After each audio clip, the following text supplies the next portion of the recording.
ഞാൻ ഇന്ന് സംസാരിക്കാൻ ആഗ്രഹിക്കുന്നത് നമ്മളെല്ലാവരും ആശങ്കപ്പെടുന്ന ഒരു വിഷയത്തെക്കുറിച്ചിട്ടാണ്.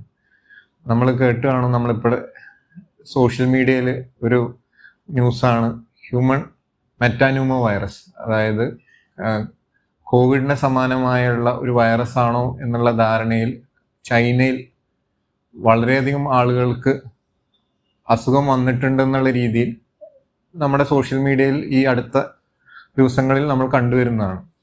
പിന്നെ മാത്രമല്ല, ബാംഗ്ലൂരിൽ, അതായത് നമ്മുടെ നാട്ടിലും അത് കണ്ടുപിടിച്ചു എന്ന് പറഞ്ഞിട്ടുള്ള വാർത്തകൾ നമ്മൾ കണ്ടതാണ്. നമ്മൾ യഥാർത്ഥത്തിൽ ഇതിനെപ്പറ്റി ഇത്രമാത്രം ആശങ്കപ്പെടേണ്ടതുണ്ടോ എന്നതിനെ കുറിച്ചായിട്ടാണ് ഞാൻ സംസാരിക്കാൻ പോകുന്നത്. എൻ്റെ പേര് ഡോക്ടർ അജിത്. ഞാൻ കോഴിക്കോട് ബേബി മെമ്മോറിയൽ ഹോസ്പിറ്റലിലെ ക്രിട്ടിക്കൽ കെയർ വിഭാഗം മേധാവിയാണ്. ഈ ഹ്യൂമൻ മെറ്റാന്യൂമോ വൈറസ്, അതായത് HMPV, അത് 2001 മുതൽ നമ്മുടെ ഈ ലോകത്തിൽ കണ്ടുപിടിച്ചതാണ്. അപ്പോൾ അതിനർത്ഥം അത് മുൻപ് കാലത്തും ഉണ്ടായിട്ടുണ്ടാവാം. പക്ഷെ നല്ലൊരു ശതമാനം ആളുകൾക്കും ഇത് ഒരു പനി, അല്ലെങ്കിൽ ഒരു ജലദോഷം, അല്ലെങ്കിൽ ഒരു തുമ്മൽ, ഇങ്ങനത്തെ ഉള്ള ലക്ഷണങ്ങളുമായിട്ട് ആണ് സാധാരണഗതിയിൽ വന്നു പോവുക.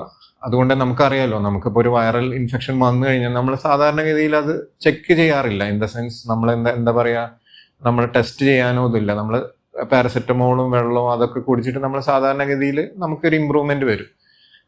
അപ്പോൾ നമുക്കറിയാം, ഇത് പണ്ട് മുതലേ നമ്മുടെ നാട്ടിലുണ്ടായിട്ടുണ്ടാവാം. നമ്മളത് റുട്ടീനായിട്ട് ചെക്ക് ചെയ്യാത്തത് കൊണ്ടായിരിക്കാം അത് ഇത്രയും നമുക്ക് പോസിറ്റീവായി കിട്ടാത്തത്. ഇപ്പം ഓട്ടോമാറ്റിക്കലി നമുക്കുള്ളൊരു മെയിൻ കൺസേൺ എന്താന്ന് വെച്ചാൽ, നമുക്ക് ഈ കൊറോണ മാതിരി ഇതൊരു മാരക വൈറസ് ആണോ എന്നുള്ളതാണ്. തീർച്ചയായും അല്ല. അത് ഒരു സാധാരണ നല്ലൊരു ശതമാനം ആളുകൾക്കും ഇതൊരു ഫ്ലൂ ലൈക്ക് സിംറ്റംസ് എന്ന് പറയും. നമുക്ക് സാധാരണ ഒരു ജലദോഷവും പനിയുമായിട്ട് വന്നു പോകുന്ന ഒരു അസുഖമാണ്. പക്ഷെ ചില ആൾക്കാർക്ക് നമുക്ക് ആശങ്കപ്പെടേണ്ടതുണ്ട്. അതെന്ന് വെച്ചാൽ ചില വിഭാഗം ആൾക്കാർക്ക് ആശങ്കപ്പെടേണ്ടതെന്ന് വെച്ചാൽ അങ്ങനെ അല്ല, നമ്മൾ ശ്രദ്ധിക്കണം എന്നുള്ളതാണ് ഞാൻ ഉദ്ദേശിച്ചത്.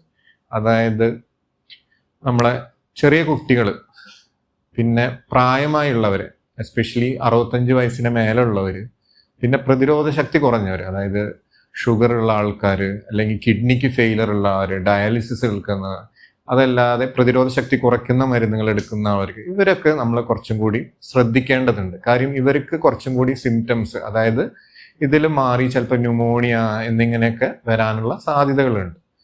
അപ്പം നമുക്ക് പിന്നെ ഉള്ളൊരു ഇതായിരിക്കും, ഇതിന്റെ ലക്ഷണങ്ങൾ എന്താണെന്നുള്ളതായിരിക്കും നമ്മുടെ എല്ലാവർക്കും ഉള്ളൊരു സംശയം. ഇതിന്റെ സാധാരണ നമുക്കിപ്പോൾ അറിയാമല്ലോ, ഇൻഫ്ലുവൻസ നമ്മൾ കോമൺ ആയിട്ടുള്ളതാണ്. അതിന്റെ മാതിരി തന്നെ സാധാരണ വരുന്നത് പനി, ജലദോഷം, തുമ്മല്, തൊണ്ടവേദന, ചുമ, ഇതൊക്കെയാണ് സാധാരണ രീതിയിൽ അതിലുള്ള ലക്ഷണങ്ങൾ. ചില ആളുകൾക്ക് അത് ലങ്സിനെയും ബാധിച്ച് ന്യൂമോണിയ ആയി വരാനുള്ള സാധ്യതകളുണ്ട്. അപ്പം നമുക്ക് ഇതിനെ എങ്ങനെ പ്രതിരോധിക്കാം എന്നുള്ളതായിരിക്കും നമുക്ക് നെക്സ്റ്റ് ഒരു ഇതുള്ളത്. തീർച്ചയായും ഇങ്ങനത്തെ, അതായത് തുമ്മലോ ജലദോഷമോ ഉള്ളവർ നമ്മൾ എപ്പോഴും തൂവാലകൾ ഉപയോഗിക്കുക. പിന്നുള്ളത്, ചുമ ഉണ്ടെങ്കിൽ നമ്മൾ സാധാരണഗതിയിൽ അറിയാലോ, നമ്മൾ ചുമയ്ക്കുമ്പോൾ നമുക്കറിയാലോ, കൈമുട്ട് മടക്കി പിടിച്ചിട്ട് വായും മൂക്കും പൊത്തിപ്പിടിക്കുക. ഇതാണ് സാധാരണഗതിയിൽ നമ്മൾ ചെയ്യുന്നത്.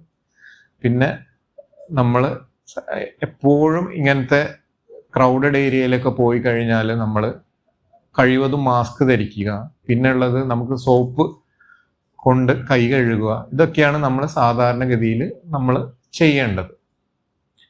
പിന്നെ ഇതിനെപ്പറ്റി വേറെ ഒന്നുള്ളത്, നമുക്കിതിനെ ട്രീറ്റ്മെൻ്റ് ആയിട്ട് എന്തെങ്കിലും ഉണ്ടോ എന്നുള്ളതാണ്. നമുക്കറിയാമല്ലോ, നമുക്ക് എല്ലാ വൈറൽ പനി വന്നു കഴിഞ്ഞാൽ ചില വൈറസുകൾക്ക് മാത്രമേ നമ്മുടെ നാട്ടിൽ മരുന്നുകളുള്ളൂ. അധികം വൈറസുകൾക്കും നമ്മൾ എന്താണെന്ന് വെച്ചാൽ എന്താണ് ലക്ഷണങ്ങൾ, അല്ലെങ്കിൽ എന്താണ് കോംപ്ലിക്കേഷൻസ്, അതിനനുസരിച്ച് ചികിത്സിക്കുക എന്നുള്ളതാണ്.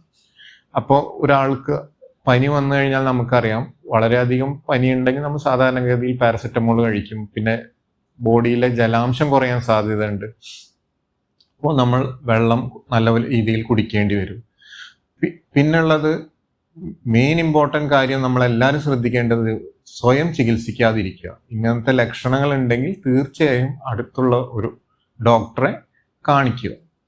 പിന്നെ നമ്മുടെ വേറൊരു സംശയമാണ് എല്ലാവർക്കും, ഈ ആൻറ്റിബയോട്ടിക് കഴിച്ചു കഴിഞ്ഞാൽ ഈ വൈറസ് പോകുന്നു. തീർച്ചയായിട്ടും ആൻറ്റിബയോട്ടിക്കിന് യാതൊരു റോളും ഈ ഒരു വൈറൽ ഇൻഫെക്ഷന് ഇല്ല. അതല്ല, ഏത് വൈറൽ ഇൻഫെക്ഷനും ആൻറ്റിബയോട്ടിക് കൊണ്ടുള്ള റോളുകൾ ഇല്ല. അപ്പോൾ ചുരുക്കി പറഞ്ഞാൽ നമ്മൾ ആശങ്കപ്പെടേണ്ട യാതൊരു കാര്യവും ഇതിലില്ല. കാര്യം നല്ലൊരു ശതമാനം ആളുകൾക്കും ഇതൊരു സാധാരണ ഫ്ലൂ ലൈക്ക് സിംറ്റംസ്, ഞാൻ നേരത്തെ പറഞ്ഞ മാതിരി തുമ്മൽ, ജലദോഷം, പനി എന്നിങ്ങനെ ലക്ഷണങ്ങൾ കൊണ്ട് പോകും. പക്ഷെ ചില വിഭാഗം ആളുകൾ ശ്രദ്ധിക്കേണ്ടതുണ്ട്. ഞാൻ പറഞ്ഞ മാതിരി കുട്ടികൾ, പ്രായമായവർ, 65 വയസ്സിന് മേലുള്ളവർ, അതല്ലെങ്കിൽ പ്രതിരോധ ശക്തി കുറഞ്ഞവർ, ഇവരൊക്കെ കുറച്ചും കൂടി ശ്രദ്ധ കൊടുക്കണം. പിന്നെ ഇതിനുള്ള ട്രീറ്റ്മെൻറ്റ് ഞാൻ പറഞ്ഞല്ലോ, നമ്മൾ എന്താണ് ബുദ്ധിമുട്ട് അതിനനുസരിച്ചിട്ടുള്ള ചികിത്സകളാണ്. ആൻറ്റിബയോട്ടിക്കിന് യാതൊരു വിധത്തിലുമുള്ള ഒരു റോളും ഈ ഒരു അസുഖത്തിനില്ല.